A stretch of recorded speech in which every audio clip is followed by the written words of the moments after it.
आज की जानकारी आपका जीवन बदल सकती है। हो सकता है कि आप सर्वगुण संपन्न हो, आपके अंदर वो सभी गुण विद्यमान हो, आप बहुत होशियार हो, लेकिन फिर भी आपके जीवन में आप उतनी सफलता प्राप्त नहीं कर पा रहे हैं जितनी कि आप करना चाहते हैं। तब चेक करें कि जो आज हम आपको बताने जा रहे हैं कहीं ये योग आपकी कुंडली में तो नहीं है, और अगर ये योग आपकी कुंडली में है तब जो उपाय हम आपको बताएंगे उस उपाय को कर लेना। उसके बाद आप यही बोलने वाले हैं कि आपके बताए उपाय ने चमत्कार कर दिया।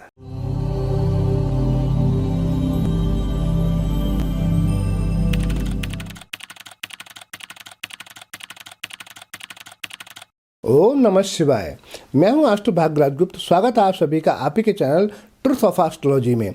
आज आपको बहुत सिंपल वे में बताएंगे कि आपकी कुंडली में अगर ये योग है या नहीं है। अपने चार्ट पर लगाकर देखिएगा आप, आपके होरोस्कोप में कोई भी हाउस, कुंडली का कोई भी घर या कोई भी ग्रह दो पाप ग्रहों के बीच में तो नहीं है। अगर ऐसा है तब ये आपके चार्ट में पाप कर्तरी योग को दर्शाता है। पाप कर्तरी योग की शर्त ये है कि कोई भी ग्रह या कोई भी भाव अशुभ ग्रहों से घिरा होना चाहिए। इस योग के लिए आपके भावों और ग्रहों की पहचान करना जरूरी है। यदि किसी भाव के बाएं और दाएं ओर सूर्य, मंगल, शनि, राहु, केतु जैसे पाप ग्रह अगर आ जाते हैं तो ये आपकी कुंडली में पाप कर्तरी योग का निर्माण करते हैं। उदाहरण के लिए आपको लगन से समझा देते हैं।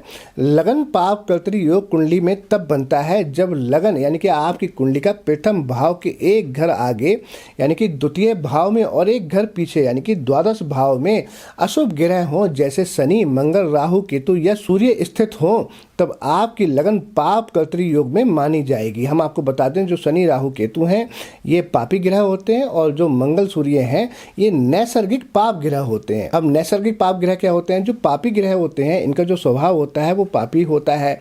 ये आपको किसी भी हालत में बख्शेंगे नहीं। जिस तरह के आपकी कुंडली में ये बैठे होंगे वैसा ये प्रभाव देंगे। नैसर्गिक पाप ग्रह होते हैं कि अगर आप जब गलती करेंगे तभी आपको सजा देंगे, अदरवाइज वो नहीं देंगे। तो आप समझ गए होंगे कि पापी ग्रह और नैसर्गिक पाप ग्रह में क्या फर्क होता है। तब अभी हम आपको समझा रहे थे कि आपकी लगन के यानी कि द्वितीय भाव में और द्वादश भाव में पाप ग्रह हो तो आपका जो लगन है वो पाप कर्तरी योग में है। अब इस स्थिति में जातक के स्वास्थ्य और व्यक्तित्व और आत्मविश्वास में बहुत कमी आ सकती है।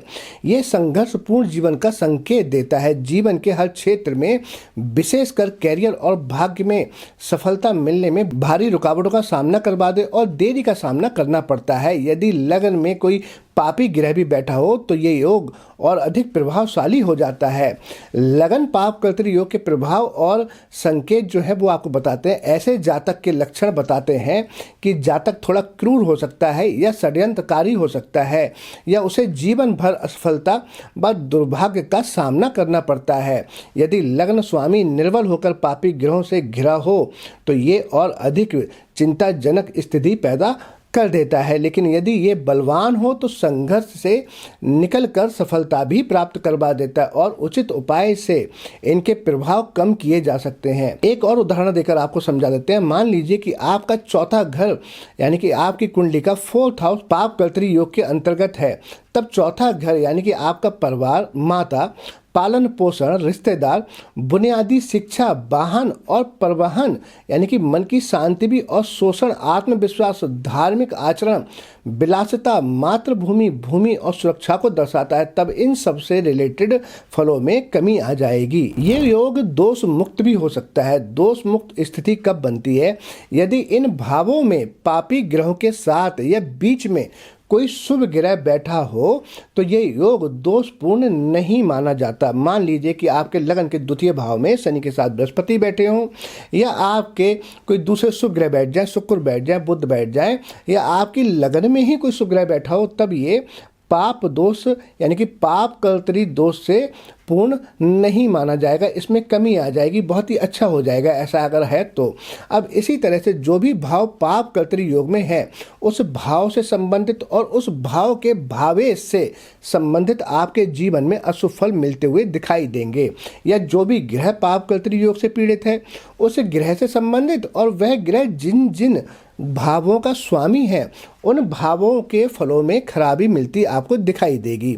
तब आपको लगन पाप कर्तरी योग से मुक्ति के उपाय बता देते हैं। लेकिन अगर आपका कोई दूसरा भाव या कोई दूसरा ग्रह इस योग से पीड़ित है, तब उसका सटीक उपाय के लिए आप किसी अच्छे ज्योतिषी से अपनी कुंडली का विश्लेषण करवा लीजिए, क्योंकि सभी भावों को और किस भाव में कौन सा ग्रह पीड़ित हो रहा है, ये सभी के उपाय बताना बहुत ही मुश्किल है।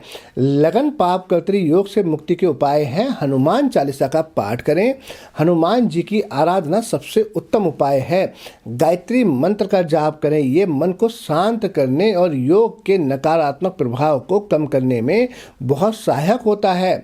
शंकर भगवान की पूजा करें, महादेव के एकादश रुद्र अवतार हनुमान जी की या भगवान शंकर जी की पूजा से भी आप बहुत अच्छा लाभ प्राप्त कर सकते हैं। हनुमान जी के दाएं पैर के सिंदूर का तिलक लगाना बहुत ही उत्तम उपाय है, ये बहुत ही कारगर माना गया है।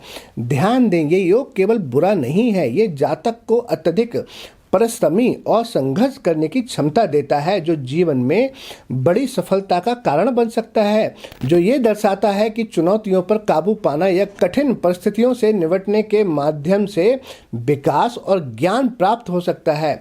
आपकी कुंडली में ऐसा कोई योग है या नहीं है, आप हमें कमेंट कर कर बताएं। और आपको ये जानकारी कैसी लगी, इस वीडियो से संबंधित अगर आपका कोई प्रश्न है तो आप हमसे कमेंट कर कर पूछ सकते हैं। स्वस्थ रहें, खुश रहें, इसी के साथ मैं अपनी वाणी को विराम दूंगा। Thanks for watching.